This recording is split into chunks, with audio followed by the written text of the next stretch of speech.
Now we're going to have a sole, S-O-L-E, Serenade, as in filet of sole. It's a delicious dish you can make in under 20 minutes for under $20. Here to show us how from R&B Winery in Alameda are Kevin and Barbara Brown. Welcome back. Good to see you again.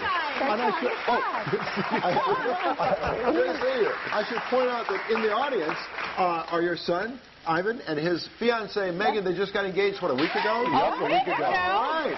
How about that? Congratulations. I know which wine they'll be having at the wedding. Exactly. R&B wine. So let's show off this fabulous dish we're making today. You call this the Soul Serenade, which, by the way, in case you don't remember, was an instrumental song by King Curtis back in the 60s, Soul Serenade.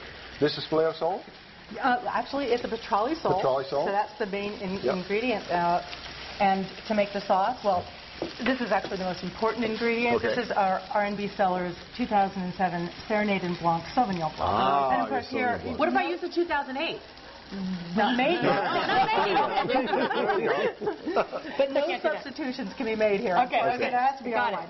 And we also use the juice of navel oranges, Meyer lemons, and this is pineapple juice, some unsalted butter, olive oil, salt and pepper, and to garnish it, just to give it color, as you can see there, it's a little bit of chives and red pepper. Got it. So those are the main ingredients. So you're already cooking your petroli sole fillets over there. Yeah, we've got four fillets in the pan, and Janelle, if you would, we're going to dredge it in a little flour. So what we've done is just taken the fillets, pat them with a paper towel, then you dredge it in the flour on both sides.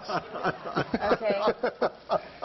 There like that? Right, just like that, and then you can pop it right into the pan. But in this case, we just put it back on the plate because we already have it. Just to show how it's done. So you're going to cook these for about a minute on each side, maybe a minute and a quarter, and you can just test by pressing on the fish.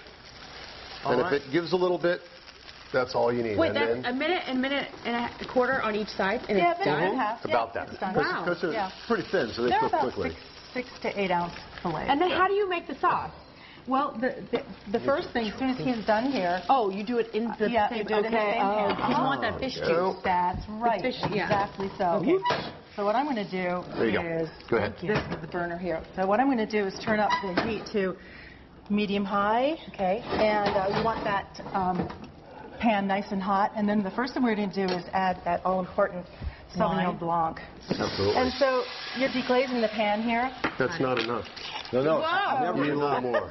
Always a little more. It's good for you. I need my spatula. Oh, your spatula. Where's your spatula?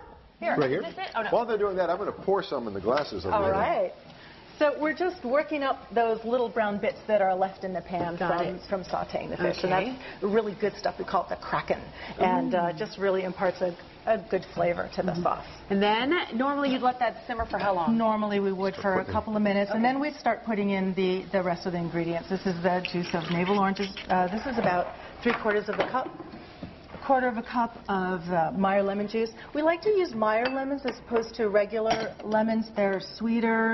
They're not as tart and just a little bit more delicate. Nice, sweet flavor.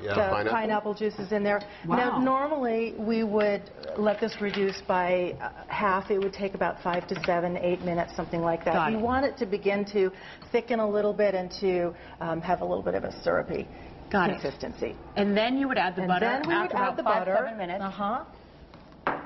And so you whisk this, and you know, if you use cold unsalted butter, it incorporates into the sauce a little bit better. Oh, how about Turn this down a little bit because we're not cooking the sauce anymore. And another secret is to make sure that it incorporates is you can add a tablespoon of heavy cream, and that helps hold the butter and the citrus hold together. I usually use just 1 or 2 tablespoons. My husband, he likes butter, so he add a little bit more. We kept the calories down, but I like the butter more. The whole pound. And then normally you would add a little salt and pepper. Salt and peppers actually would be to taste, and this would also be for the flour for dredging.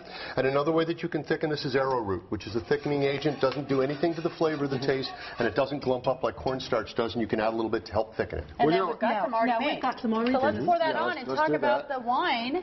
What's going on at the winery? Well, we've just moved our production out onto the old Naval Air Station in Alameda. So we're in Building 24 now. Actually, we're going to have an open house on September 26th. It has some of the most spectacular views of San Francisco and the Bay. It's an old airplane hangar. I need to jump in because we have to say goodbye. I want to thank you for cooking for us. The recipe is on our website. Check it out tonight. We're going to eat this right now. We'll see you tomorrow. Cheers.